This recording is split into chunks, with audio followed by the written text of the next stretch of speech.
For the history portion of our CC project, we're focusing on Napoleon Bonaparte's rise and fall of power. Now, during Napoleon's reign, he was able to conquer France not once but twice and overcome the French Revolution. Plus, he was able to take over all of continental Europe.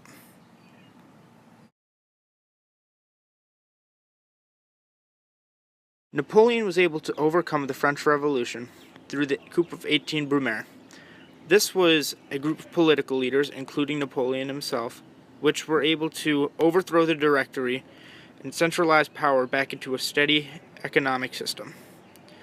Eventually, Napoleon was able to nullify the rest of the group and centralize power, so he became the Emperor of France.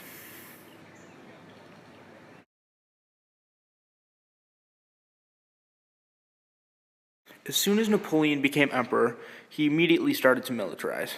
He first did this by selling the Louisiana Purchase to the United States, which would give him millions of dollars to fund his new armies that would take over the entirety of the continental Europe.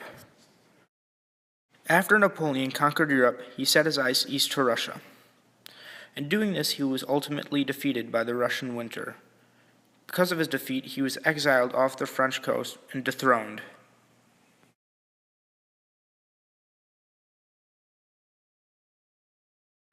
During Napoleon's exile, he was able to engineer a plan to head back to France and take the crown as his own.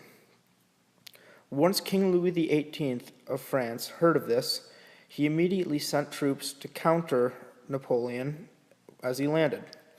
But when Napoleon caught wind of this, he started recruiting his own troops, and when they met, he was able to use his cunning to convince the troops to turn on the king and follow him into battle.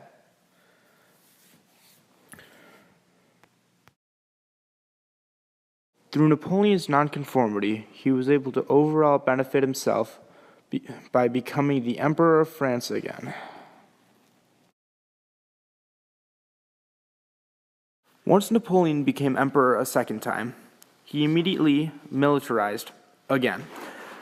By doing this, the rest of Europe expected it, and they met him at the Battle of Waterloo and defeated him as the Russians did before. By doing this, they sent him into his second exile, where he would eventually die.